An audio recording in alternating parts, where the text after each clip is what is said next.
Good day! Welcome to my channel, Bekla Volleyball TV. At ngayon guys, syempre pag-uusapan natin ang magiging laban ngayong araw, February 26, 2026 sa PBL All Filipino Conference 2026. At bibigyan natin ng preview ang mga magiging laban, especially ang laban ng Capital One versus Farm Fresh at syempre Chocomucho versus Galleries.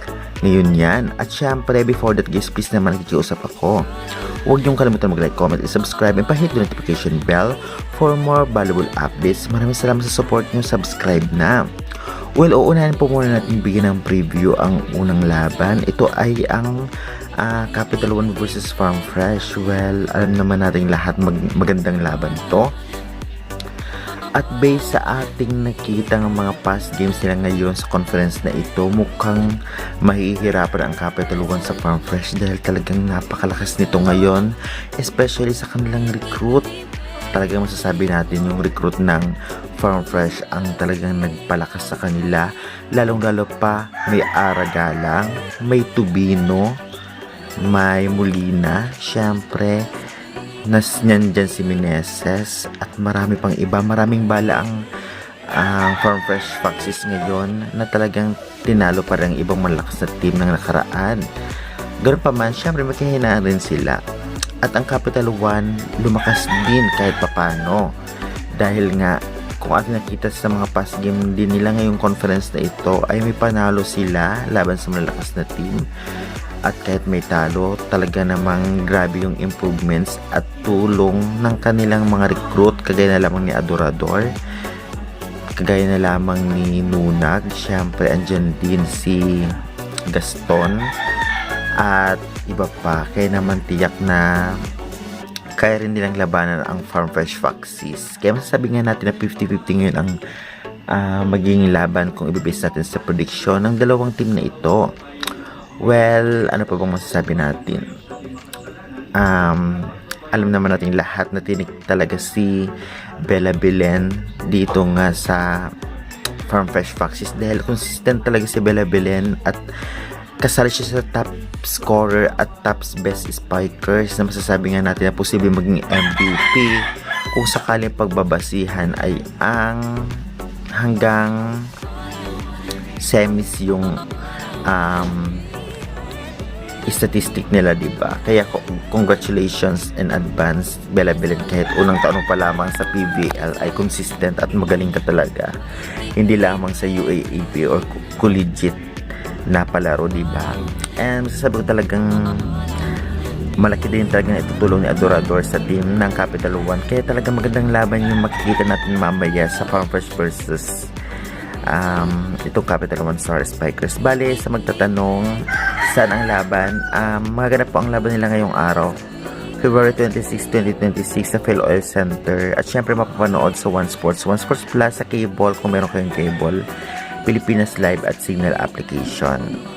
May bayad naman kasi sa Signal apps at Pilipinas Live, ngunit sulit naman syempre. Minsan free, check nyo na lamang. At meron pong free talaga sa PBL.ph Live. Yan, ibigyan na natin ang preview dito sa Capital One versus Farm Fresh. So, sunod naman natin bibigyan ng preview. Ito ngang sunod na laban 6:30 PM sa PhilOil Center pa rin ang laban.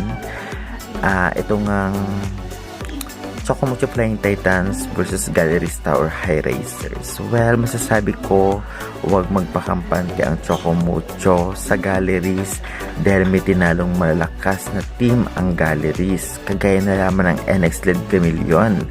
Ibig sabihin nito, posibleng nag-boost yung confidence nila para talunin naman ang ibang malalakas na team. Kagaya na lamang ng Chocomucho, kayang-kaya nila to kung sakali man, dahil nga kung ating titignan, may mga recruit din ang Galleries na mga veterans player at talagang matagal na din sila nagsama-sama. Malalakas din, hindi man masyadong kilala kung tutuusin ko kumpara kina Gemma, Valdez, Pons. Ito ngang mga player ng Galleries, ngunit may ibubuga talaga. Talagang masasabi nga natin na malalakas din talaga ang players ng Galleries, lalo pa ngayon. Kaya aabangan natin yung performance ng Galleries laban sa Chocomucho. Sa Chocomucho naman, inaantay natin makabalik at makapaglaro ulit si Eya Laure. Dahil isa talaga siya sa talagang napakalakas na player. Nito ngang Chocomucho Flying Titans kasama ni Cici Rondina. Sakali man may Ea Laure, Cici Rondina, posibleng matalo ang Galleries. At syempre andyan din si Katolentino at ang iba pang players ng Galleries Tower ay ng Chocomucho Flying Titans. Kaya napakalaki ng chance din na manalo ng Chocomucho. Kaya depende na lamang yun sa laro nila. Well, ano pa bang masasabi natin? Napakaraming setter din ng Chocomucho, but syempre si Dinawong muna ata ang gagamitin dyan dahil syempre siya ang may pinakamaraming matagal na kasama ng Chocomucho players at may connection na, diba? But hindi natin alam, lalong-lalo pa iba-iba ang laro ng mga players. Mali natin walang laro si Dinawong, palitan siya ng ibang mga setter. Syempre madaming choices at syempre kung walang laro ang ibang players ng Chocomucho, papalitan din. Kaya tiyak maraming manonood na naman dahil alam naman natin ang Chocomucho napakaraming fans, diba? At syempre ang Galleries Tower High Racers hindi basta-basta, kaya tiyak na pinag-aralan ng Chocomucho ang laro ng Galleries, especially yung laro ng Galleries kontra sa NX LED. At tiyak tayong yung first 6 na ginamit kontra sa NX LED, yun yung gagamitin dito nga sa Chocomucho Flying Titans. Kaya abang na lang natin yung kanilang performance mamaya, diba? At syempre, ano pa ba? Magaganap din pala ang laban nila sa Fail All Center. Tiyak marami na naman bumili ng ticket at mapapanood nyo ulit sa One Sports Plus sa cable, sa Pilipinas Live at Signal application ang kanilang laban. May bayad at may free pa rin sa pbl.ph Live basta may mga internet kayo sa inyong mga cellphone, diba guys?